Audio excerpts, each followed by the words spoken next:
Hello friends, welcome to new video. তো এই মুহূর্তে আপনারা আমার সামনে দেখতে পাচ্ছেন 12 ভোল্ট 10 এম্পিয়ারের একটি ব্যাটারি চার্জার। এটা আমরা নিজেরা তৈরি করেছি। আপনারাও চাইলে এটা তৈরি করে নিতে পারবেন একদমই কম খরচে, খুবই কম টাকায়, একদম লো কস্টে আপনারা চাইলে এই চার্জারটা তৈরি করে নিতে পারেন। দেখুন আউটপুটে 17 ভোল্ট দেখাচ্ছে। আমরা জানি যে এসি থেকে ডিসিতে ফিল্টার করলে ডিসি ভোল্টেজ কিছুটা বেশি দেখায়, তাও সমস্যা নেই। চার্জ করলে ব্যাটারিটাকে এটা ভালোভাবে চার্জ করতে পারবে। এটা দিয়ে আপনারা যে কোনো ধরনের লিথিয়াম আয়ন ব্যাটারি বা লিড অ্যাসিড ব্যাটারি বা ওয়াটার ব্যাটারি সবগুলোই চার্জ করতে পারবেন আপনারা। তো আজকের ভিডিওতে আপনাদেরকে দেখানোর চেষ্টা করব কিভাবে আপনারা এরকম ধরনের একটি 12 ভোল্ট ব্যাটারি চার্জার তৈরি করবেন। তাহলে বন্ধুরা চলুন আজকের ভিডিওটা শুরু করা যাক। 12 ভোল্ট 10 অ্যাম্পিয়ারের একটা চার্জার তৈরি করার জন্য আমরা সর্বপ্রথম এইখানে একটি ট্রান্সফর্মার নিয়ে নেব। এটা একটি ইউপিএসের ট্রান্সফর্মার। বন্ধুরা আপনারা একটি ইউপিএসের ট্রান্সফর্মার কালেক্ট করতে পারবেন। খুবই কম দামে একটি ইউপিএসের ট্রান্সফর্মার পাওয়া যায়। যদিও এটা অ্যালুমিনিয়ামের হয়ে থাকে, তারপরেও এই ট্রান্সফর্মারটা থেকে আমরা ম্যাক্সিমাম 10 থেকে 12 এম্পিয়ার পর্যন্ত লোড আউটপুট নিতে পারি। তো এটা 650 ভিএ একটা ইউপিএস এর ট্রান্সফর্মার। 650 ভিএ যে ইউপিএস এর ট্রান্সফর্মার রয়েছে এটা আপনারা 350 টাকা থেকে 400 টাকার ভিতর পেয়ে যাবেন। যেখানে একটি তামা ট্রান্সফর্মার কিনতে গেলে প্রায় 14 থেকে 1500 টাকা লাগে আমাদের বাংলাদেশে। তবে আপনারা একটি ইউপিএসের 650 ভিএ ট্রান্সফর্মার নিতে পারবেন। এইটা দিয়ে আপনারা ইজিলি 100 এম্পিয়ারের ব্যাটারি পর্যন্ত চার্জ করতে পারবেন এবং এটা 10-12 এম্পিয়ার ইজিলি ডেলিভার করতে পারে। আমি দেখেছি, নিজে টেস্ট করে দেখেছি।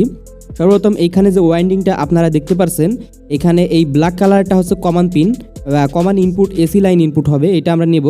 এরপরে কিছু পর্যায়ক্রমে ভোল্টেজ আপ ডাউন করার জন্য, ইউপিএসের ভোল্টেজ স্টেবল রাখার জন্য এগুলো ব্যবহার করা হয়। আমরা সবগুলো তার ব্যবহার করব না। আমরা এখানে আর এই হলুদ যে তারটা রয়েছে এই তারটা নেব। বন্ধুরা এই হলুদ তারটা আর লাল কালো তারটা আমরা নিব। তো আমি আজকের এই ভিডিওতে আপনাদেরকে যে প্রসেসগুলো দেখাবো বন্ধুরা, এই প্রসেস অনুযায়ী আপনারা এই আমার ভিডিওতে দেখানো সম্পূর্ণ প্রসেসটা ফলো করতে পারেন। অন্যান্য ট্রান্সফর্মার ক্ষেত্রে কিছুটা অন্যরকম হয়। আপনারা কমেন্টে জানাবেন অন্য কোনো সমস্যা হলে, আমি আপনাদের কমেন্টে রিপ্লাই দেবো। এর জন্য আমরা এখান থেকে আমাদের কালো তার আর হলুদ তারটা আমরা সর্বপ্রথম কেটে নিয়েছি, কেটে আলাদা করে নিয়েছি। বাকি তারগুলো আমাদের লাগবে না, এগুলো প্রোটেক্ট হয়ে থাকবে। আর এসি ইনপুট দেওয়ার জন্য আমরা সর্বপ্রথম এখানে একটি ভালো মানের এসি পাওয়ার কর্ড নিয়ে নেব। এটা তৈরি করা একটি এসি পাওয়ার কর্ড। এবার এখানে আমরা তার দুটোকে সিলে এখানে আমরা পাওয়ার কর্ডটা ভালোভাবে সংরক্ষণ করে নিয়েছি। তো দেখুন আপনারা, আমি পাওয়ার কানেকশন দিয়ে টেপ দিয়ে সিল করে নিয়েছি, যাতে এখানে আর কোনো শর্ট সার্কিটের কোনো ঝামেলা না থাকে। আমাদের এসি ইনপুট কানেকশনের ঝামেলা শেষ। এবার আমরা যদি আসি সেকেন্ডারি ওয়াইন্ডিংয়ে বা ডিসি আউটপুট যেখান থেকে আমরা নিব, এখানে কিছু তার দেখতে পাচ্ছি আমরা, আর নিচে মোটা তার রয়েছে অন্য। তো এখানে এই যে আপনারা যে তারটা দেখতে পাচ্ছেন এটা হচ্ছে, আর এখানে নিচে হচ্ছে এই যে দুটি ক্লিপ রয়েছে। এটা হচ্ছে মূলত ডিসি থেকে এসি হাই ফ্রিকোয়েন্সিতে রূপান্তরের জন্য, অর্থাৎ বিদ্যুৎ উৎপাদনের জন্য এই লুপ দুটি ব্যবহার করা হতো ইউপিএসে। আজকে আমরা ওইটা দিয়ে চার্জ তৈরি করব। আর এখানে যে কালো তার আর সবুজ তারটা রয়েছে এটা দিয়ে আমরা 500 থেকে 700 মিলিঅ্যাম্পিয়ারের এক্সট্রা 12 ভোল্টের লুপ পেয়ে যাচ্ছি। এটাই ইউপিএস ট্রান্সফর্মার এর একটা এক্সট্রা ফিডব্যাক। এখান থেকে আপনারা যে কোনো যে রিলে মডিউল বা ফ্যান রয়েছে এটাকে আপনারা কন্ট্রোল করতে পারবেন এই 12 ভোল্ট নিয়ে। আর যে লাল তারটা রয়েছে এটা আসলে কমন পিনে যায় ব্যাটারি থেকে লাইন ইনপুটের জন্য। এইটার আজকে আমাদের কোনো ব্যবহার নেই, আমরা আজকে এটা ব্যবহার করব না। তো অন্য কোনো ভিডিওতে আপনাদেরকে আমি এটা অটো কাট সিস্টেম তৈরি করে দেখাবো, একটা রিলের মাধ্যমে বা একটা ফ্যানের মাধ্যমে কুলিং সিস্টেম তৈরি করে দেখাবো, তখন আমরা এই কানেকশনটা ব্যবহার করব। তবে আজকের ভিডিওতে আমরা একদম সহজ সিম্পলি, কোনো ঝামেলা ছাড়া, কোনো রিওয়াইন্ডিংয়ের ঝামেলা যাব না, শুধু আপনাদেরকে একটি 12 ভোল্টের চার্জার তৈরি করে দেখাবো একদম সহজ পদ্ধতিতে। তো এটার জন্য আমাদের সর্বপ্রথম প্রয়োজন পড়বে এখানে যে পিন দুটো রয়েছে, এখানে আমরা দেখতে পাচ্ছি হিট সিল টিউব দিয়ে সিল করা রয়েছে। তো এই হিট সিল টিউব দুটো আমরা সর্বপ্রথম একটু ছুরি দিয়ে সেলে নেব, সেলে আউট করে নিতে হবে লাইন কানেকশনের জন্য। আর এখানে আমাদের এই যে এইটা রয়েছে মোটা তার, এটাই আমাদের আউটপুট হিসেবে কাজ করবে, এই যে দুটো তার। তো এটা দিয়ে হাই এম্পিয়ারের আউটপুট আমরা নিতে পারি এসি ইনপুট দিলে এখানে। তো এটার জন্য আমরা এখান থেকেই ব্যবহার করব। এখানে অনেক ঝামেলা দেখায়, তো রিওয়াইন্ডিং বা লুপ চেঞ্জ করা ইত্যাদি দেখায়। ওসব এখানে আপনারা কিভাবে একবারে ঝামেলা ছাড়া, আপনারা কোনো প্রকার রিওয়াইন্ডিংয়ের ঝামেলা ছাড়া একটি 12 ভোল্টের চার্জার তৈরি করবেন ইউপিএসের ট্রান্সফর্মার দিয়ে, ওই প্রসেসটাই দেখানোর চেষ্টা করতেছি আমি। এখানে আমি লুপ থেকে এটা খুলে নিলাম যাতে কানেকশন করতে সুবিধা হয়। এরপর আমাদের এখানে একটি ব্রিজ ডায়োডের প্রয়োজন পড়বে। এটা একটি ব্রিজ রেকটিফায়ার ডায়োড। এখানে আপনারা 15 থেকে 20 এম্পিয়ারের একটি ডায়োড নেওয়ার চেষ্টা করবেন, এর কম নেবেন না। তার কারণ আমাদের এই চার্জারটা কিন্তু 10 এম্পিয়ার ইজিলি ডেলিভার করতে পারে। আর আমরা এখানে 25 ভোল্ট সর্বনিম্ন, আমি এখানে 35 ভোল্টের দুটি ক্যাপাসিটর নিয়েছি, আপনারা সর্বনিম্ন 25 ভোল্ট নেবেন। এখানে দেখতে পাচ্ছেন আমি 35 ভোল্ট 3300 মাইক্রোফ্যারাড বা 3300 ইউএফ এর দুটি ক্যাপাসিটর নিয়েছি। আপনারা এখানে অন্য কোনো মাইক্রোফ্যারাডের ক্যাপাসিটর নিতে পারেন, সমস্যা নেই। তবে আপনারা 25 ভোল্টের নিচে কেউ নেবেন না। 25 ভোল্টের নিচে নিলে ক্যাপাসিটর ব্লাস্টের সমস্যা হতে পারে, তার কারণ এসি থেকে ডিসিতে রূপান্তর করলে ভোল্টেজ কিছুটা বেড়ে যায়। তো এখানে একটি ক্যাপাসিটর পজিটিভ এবং অন্য ক্যাপাসিটর নেগেটিভ, আমরা এই সিরিজে আমরা কানেকশন দেবো এইভাবে। আমি এখানে ডায়াগ্রামটা আপনাদেরকে দিয়ে দেবো কীভাবে কানেকশনটা করবেন। তো প্যারালাল নয় কিন্তু বন্ধুরা, দুটি ক্যাপাসিটর আমরা সিরিজে কানেকশন দেব। আপনারা এখানে দেখতে পাচ্ছেন কিছুটা এইরকমভাবে পজিটিভ নেগেটিভ ঠিক এইভাবে আমরা কানেকশনটা দিব ক্যাপাসিটর দুইটার। তো আমি এইভাবে কানেকশন দিয়ে নিচ্ছি, আপনারাও ঠিক এইভাবে কানেকশন দিবেন। আমি কানেকশনটা দিয়ে নেই, তারপরে আমি আপনাদেরকে আবারও দেখাচ্ছি কিভাবে আর বাকি কানেকশন করবেন।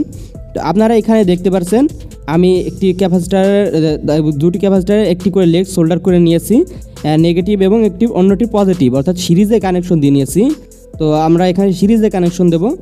আর এখানে আমরা যে ডায়োডটা নিয়েছি, এই ডায়োডের এই যে মাঝে যে দুটা পিন, এই দুটা পিন হচ্ছে আমাদের এসি ইনপুটের পিন।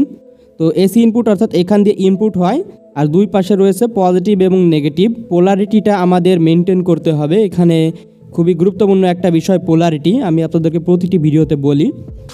এইবার আমি এখানে এই যে একটা লুপ রয়েছে, এই লুপটা আর এই পাশের লুপটা আমরা একটু দূরে সরিয়ে রাখি, এটা একটু পরে লাগবে, এখন কাজে লাগবে না। তো এখানে যে এসি ইনপুটের দুটি পিন রয়েছে, এই এসি ইনপুটের পিন দুটো আমরা এইখানে ধরে ঠিক এইভাবে এই দুটি একসঙ্গে করে সোল্ডার করে দেবো, অর্থাৎ দুটা শর্ট করে এসি ইনপুটের দুটো পিন রয়েছে ওই দুটা শর্ট করে রেখে আমরা এই যে তাতালে পিন ট্রান্সফরমার পিনের সঙ্গে ঠিক এইভাবে আমরা শর্ট করে সোল্ডার করে নেব, যেরকমটা আপনারা এখন ভিডিওটা দেখতে পাচ্ছেন। এসি ইনপুটের পিন দুটো আমি সোল্ডার করে নিয়েছি, আর দুই সাইডে পজিটিভ এবং নেগেটিভ দুটি কিন্তু আলাদা রয়েছে।